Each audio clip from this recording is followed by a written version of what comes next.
Hello everyone, I hardly welcome you again on versus academy. आज की video में हम बात करने वाले हैं job sequencing with deadline problem को लेकर। जॉब सीक्वेंसिंग डेडलाइन प्रॉब्लम में किस तरह से ग्रीडी मेथड का यूज किया जाता है, आज की वीडियो में हम इसे कवर करने वाले हैं। तो चलिए शुरू करते हैं। सबसे पहले आपको जो क्वेश्चन गिवन होगा, सपोज नंबर ऑफ जॉब्स आपको गिवन है 5। यहाँ पे हर एक जॉब का एसोसिएटेड प्रॉफिट होगा और यहाँ पे उनको गिवन डेडलाइन भी मेंशन की गई होंगी। तो यहाँ पे मैं मान रहा हूँ कि ये जॉब 1 है, ये जॉब 2 है, जॉब 3, जॉब 4 एंड ये है जॉब 5। हमें करना क्या है, सबसे पहले हमें इन्हें अरेंज करना है डिसेंडिंग ऑर्डर में प्रॉफिट के टर्म्स में, सो दैट कि मुझे क्लियर हो कि किस जॉब को सबसे ज़्यादा प्रायोरिटी मुझे देनी है और मैक्सिमम गेनी। अब मैं बात करूं जॉब सीक्वेंसिंग विद डेडलाइन की, तो हम यहाँ पे क्या बोल रहे हैं कि हम यहाँ पे ग्रीडी मेथड का यूज़ कर रहे हैं। ग्रीडी मेथड क्या होती है मैं ऑलरेडी बता चुका हूँ लास्ट वीडियो में, प्लीज़ उसे एक बार ज़रूर चेक करें, लिंक मैंने डिस्क्रिप्शन बॉक्स में ऑलरेडी मेंशन की हुई है। करना क्या है, ग्रीडी मेथड में सबसे पहले हमने कहा कि हम प्रॉब्लम को नंबर ऑफ स्टेजेस में ब्रेक करते हैं और हम यहाँ पे जो प्रोसेस यूज़ करते हैं वो एक प्रीडिफाइंड प्रोसीजर होता है। प्रीडिफाइंड प्रोसीजर होता है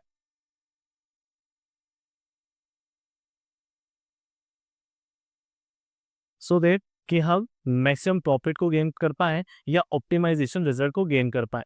यहाँ पे जो कि मुझे यूज़ करना है मैक्सिमम प्रॉफिट, तो ये हमारा कहीं न कहीं मैक्सिमाइजेशन प्रॉब्लम है, जिसके लिए हम क्या कह सकते हैं कि ये हमारा क्या है objective objective max profit gain करने का। और जो कंस्ट्रेंट गिवन है वो है हमें डेडलाइन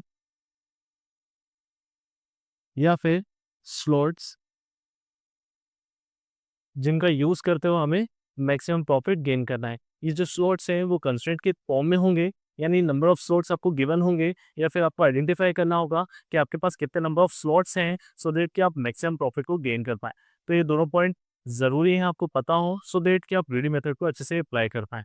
अब करना क्या है, हमने कहा कि सबसे पहले हम इन्हें अरेंज करेंगे डिसेंडिंग ऑर्डर में इन टर्म्स ऑफ प्रॉफिट। तो मैंने यहाँ पे प्रॉफिट में सबसे ज़्यादा प्रॉफिट देखूँ तो यहाँ पे 20 मिल रहा है मुझे J2 टास्क पे, तो मैंने यहाँ पे प्रॉफिट लिखा है 20, डेडलाइन दी है 2 और ये जो जॉब है वो है जॉब 2। इसके बाद सेकंड हाईएस्ट प्रॉफिट है 15, जॉब की डेडलाइन है 2 और जॉब का नंबर है 4। थर्ड वन हम चेक करें तो 20 के बाद 15, 15 के बाद 10 और ये है हमारे पास one deadline job 3, then 5, deadline 3 and job 1, and the last one is profit 1, deadline 3 and this is job 5। तो ये हमने डिसेंडिंग ऑर्डर में प्रॉफिट के अकॉर्डिंग अपनी जॉब्स को ऑर्डर कर दिया है।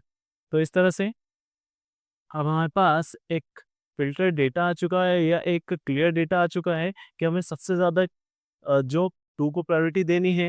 रीज़न ये है कि ये सबसे ज़्यादा प्रॉफिट देने वाला जॉब है।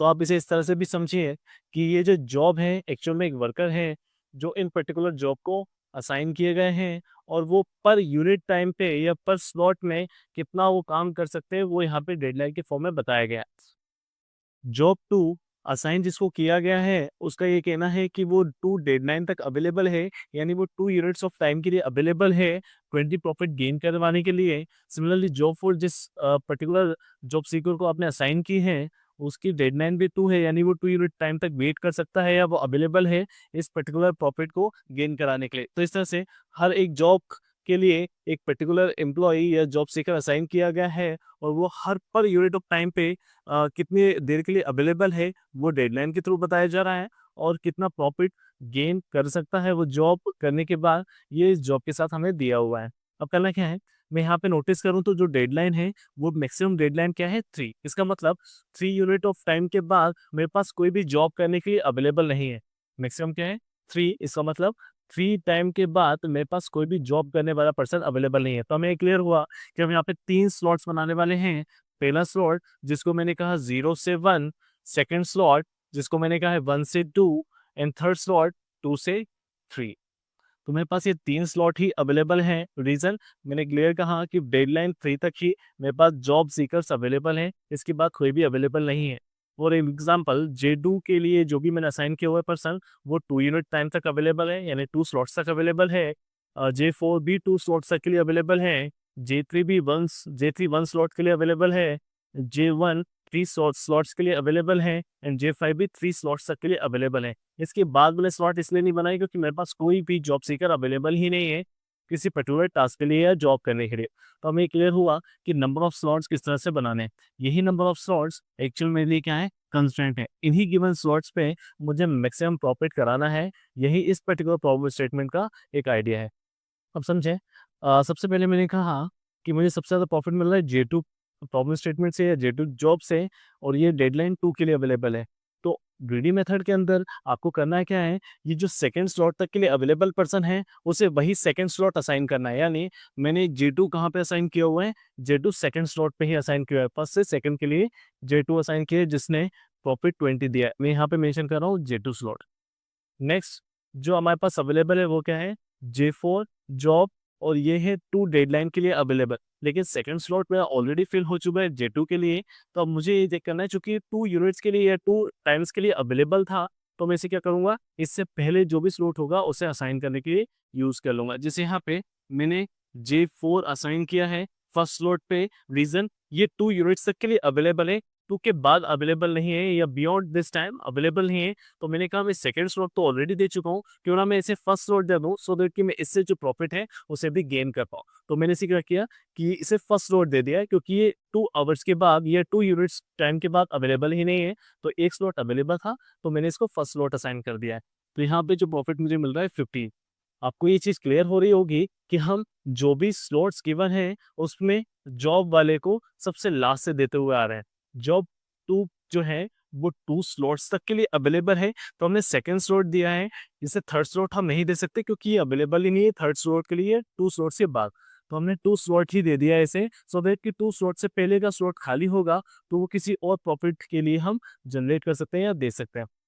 थर्ड अगर मैं चेक करूँ तो J3 जो है 1 यूनिट ऑफ टाइम के लिए ही डेडलाइन दी है, यानी 1 यूनिट के बाद ये अवेलेबल नहीं होगा। और अगर मैं नोटिस करूँ तो 1 यूनिट में ऑलरेडी असाइन कर चुका हूँ या फर्स्ट स्लॉट में ऑलरेडी असाइन कर चुका हूँ, तो J3 मेरे लिए क्या होगा, असाइन नहीं किया जाएगा या J3 को मैं रिजेक्ट करूँगा।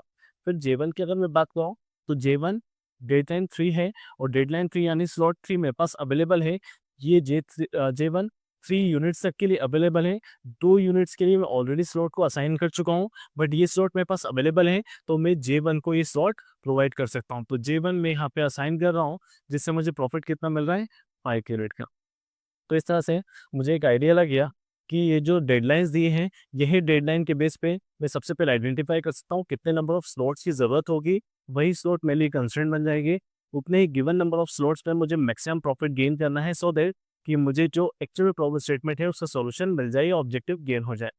अब करना क्या है आपको, ये जो सॉल्यूशन अभी हमने तैयार किया, ये जो सॉल्यूशन हमने तैयार किया, इसको हम टेबल के फॉर्म में किस तरह से रिप्रेजेंट करता है, इसको समझेंगे।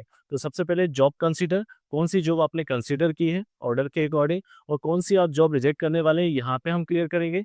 सेकंड, कौन सा स्लॉट आपने इस जॉब को असाइन किया है, 0 से 1 है, 1 से 2 है या 2 से 3, वो हम समझेंगे।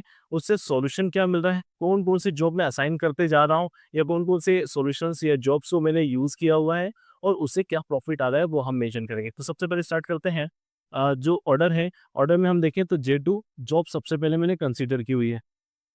J2 जॉब को मैंने सबसे पहले कंसीडर किया हुआ है। इसको असाइन कौन सा स्लॉट है, तो हमने कहा J2 को असाइन है फर्स्ट से सेकंड स्लॉट। तो मैंने यहाँ पे मेंशन किया है 1 to 2 स्लॉट, यानी फर्स्ट से सेकंड, यानी ये जो सेकंड स्लॉट है उसको मैंने असाइन किया किसके लिए, J2 के लिए। सॉल्यूशन क्या है, तो हमने कहा यही हमारा J2 जो है वो सॉल्यूशन है। फिलहाल अभी मेरे पास चूंकि एक ही जॉब मैंने असाइन की है या स्लॉट यूज किया हुआ है J2 के लिए, तो मैं उसी जॉब को क्या कर दिया है, सॉल्यूशन मान लिया। इससे प्रॉफिट क्या गेन हो रहा है, तो J2 से जो मुझे प्रॉफिट गेन हो रहा है वो है 20।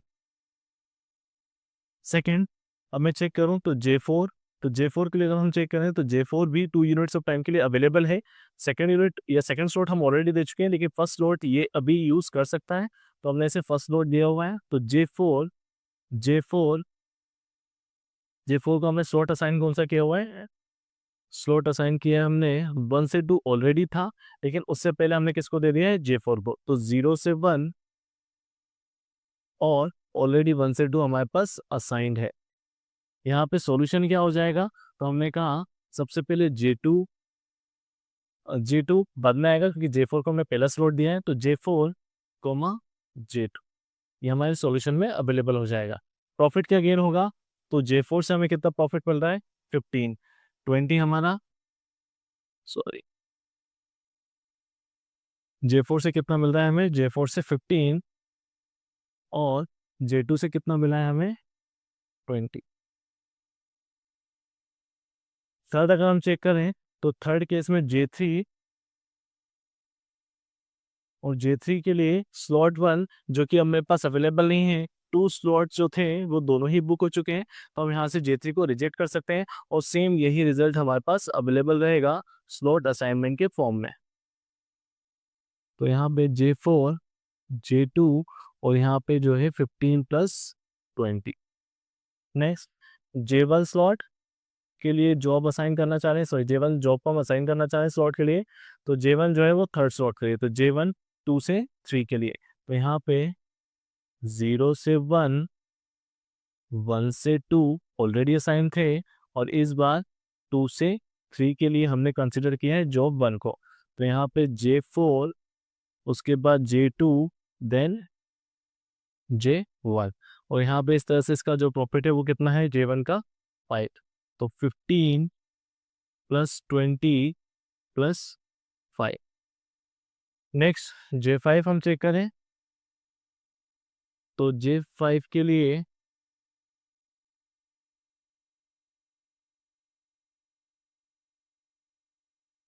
J5 के लिए अगर हम चेक करने जाएंगे तो चूंकि हमारे पास अब कोई भी स्लॉट खाली है ही नहीं, तो J5 वहीं के वहीं क्या हो जाएगा, नेग्लेक्ट कर दिया जाएगा या इसे कंसिडर नहीं कर पाएंगे। तो हमारे पास जो मैक्सिमम प्रॉफिट आ रहा है वो मैक्सिमम प्रॉफिट क्या है, 15 + 20 + 5, मतलब ओवरऑल जो मुझे इस पर्टिकुलर जॉब सीक्वेंसिंग में डेडलाइन से मैक्सिमम प्रॉफिट हो सकता है बाय यूजिंग ग्रीडी स्ट्रेटेजी, वो कितना है, 40। तो ये मेरे पास क्या है, ओवरऑल प्रॉफिट 40। आई होप कि आपको जॉब सीक्वेंसिंग में डेडलाइन किस तरह से सॉल्व करना है बाय यूजिंग ग्रीडी मेथड ये समझ में आ गया होगा। अगर आपको वीडियो से कोई भी इंसाइट मिले हैं तो प्लीज़ वीडियो को लाइक और कमेंट जरूर करें, और साथ ही साथ अगर चैनल को सब्सक्राइब नहीं किया है तो प्लीज़ चैनल को भी सब्सक्राइब करना ना भूलें। मिलते हैं नेक्स्ट वीडियो में एडा के नए टॉपिक के साथ। Thank you so much.